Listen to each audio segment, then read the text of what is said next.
নমস্কার, শুভ সকাল বন্ধুরা। কেমন আছেন আপনারা সবাই? আমি সুপর্ণা আর একটা নতুন দিনে নতুন একটা ব্লগে আপনাদের সবাইকে স্বাগত জানাই। আজকে বৃহস্পতিবার, নিরামিষ রান্নাবান্না। আজকে আবার মেয়ে স্কুলে যায়নি ঠান্ডার কারণে। তো যাই হোক, ফ্রিজে দেখলাম দুখানা কাঁচকলা আছে। সকালে ঘুম থেকে উঠেই তো চিন্তা করতে হয় আজকে রান্না কী হবে। তো মেয়ে কাঁচকলার তরকারি খেতে একদমই পছন্দ করে না। তো ভাবলাম কাঁচকলাগুলোকে তো রান্না করতেই হবে, নইলে তো ফ্রিজে থেকে থেকে নষ্ট হয়ে যাবে। তো ভাবলাম এগুলো দিয়ে কিছু একটা বানানো যাক, যাতে কিনা মেয়ে বুঝতেও না পারে এটার মধ্যে কাঁচকলা আছে আর খেতেও বেশ ভালো লাগে। তো কালকে রাত্রেবেলায় আমি একটুখানি ছোলার ডাল ভিজিয়ে রেখেছিলাম। আমরা তো সাধারণত ছোলার ডাল দিয়ে ধোকা খাই, কিন্তু এই কাঁচকলা দিয়ে খেতেও বেশ ভালো লাগে।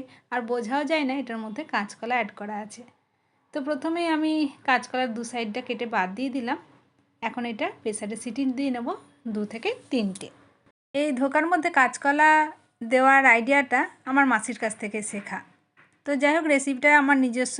রেসিপিটার মধ্যে যা যা মশলা আমি অ্যাড করছি সেটা আমি নিজের থেকেই অ্যাড করেছি, যেটা যেটা আমার ভালো লাগে সেটাই। তো রান্নাটাও আমি বসিয়ে দিয়েছি, ওপাশে কাঁচকলাটা বসিয়েছি, এপাশে আলুটাকেও ভাজার জন্য বসিয়েছি। আজকে হবে আলু পোস্ত। তো শিলপাটায় নিয়ে নিয়েছি পোস্ত আর কাজু বাদাম, কারণ একটু তরকারিটার মধ্যেও দেবো, আর পোস্ত তো হবেই, আলু পোস্ত। তো পোস্ত আমার এদিকে রেডি হয়ে গেছে। তো বন্ধুরা, রেসিপিটা তো আপনাদের সাথে শেয়ার করবই, তার আগে বলি ভিডিওটা লাস্ট অবধি দেখার অনুরোধ রইল। দেখে যদি ভালো লাগে ছেড়ে যাওয়ার আগে কিন্তু লাইক, কমেন্ট আর শেয়ার করতে একদমই ভুলবেন না। আর আমার নতুন বন্ধুরা যারা আমার চ্যানেলটা নতুন ওয়াচ করছেন তাদের উদ্দেশ্যে বলছি, আমার চ্যানেলটাকে সাবস্ক্রাইব করে দিয়ে আমার পাশে থাকবেন, আমাকে ভালোবাসা দেবেন। তো চলুন, কাঁচকলাগুলো আমার সেদ্ধ হয়ে গেছে, এবার রেসিপির দিকে এগোনো যাক। তো প্রথমেই আমি কাঁচকলার খোসাটাকে ছাড়িয়ে রেখে নিয়েছি।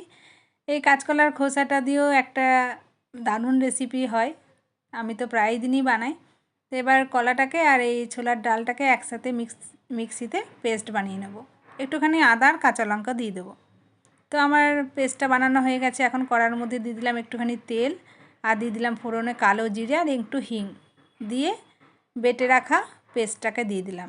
ভালো করে ভেজে নিতে হবে। পরিমাণ মতো লবণ, একটুখানি হলুদ আর মিষ্টি দিয়ে দেবো।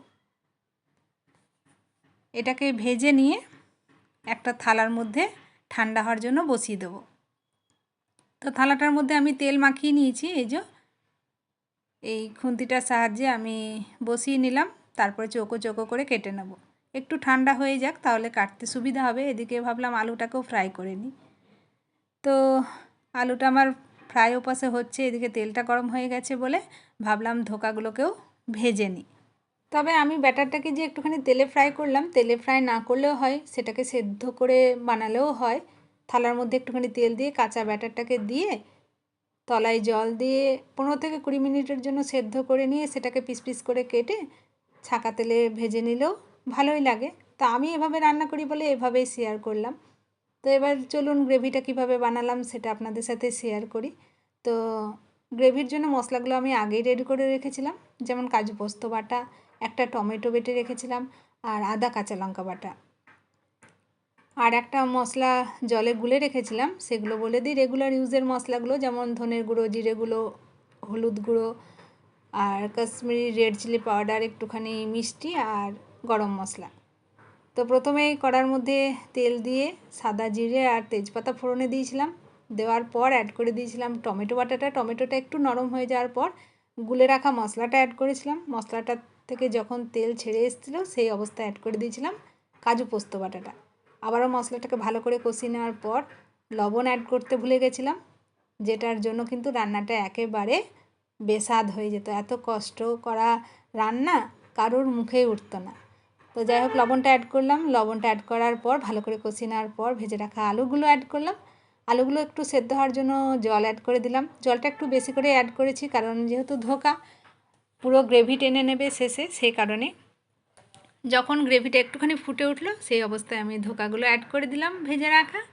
ব্যাস, উপর থেকে একটুখানি ধনেপাতা দিলেই আমার এই যে গরমা গরম ধোকার ডালনা কিন্তু একেবারে রেডি। মেয়ে তো গরম গরম ভাজা অবস্থাতেই খেয়েছে। ও তো খেয়ে বলেছে বেশ ভালো লাগছে।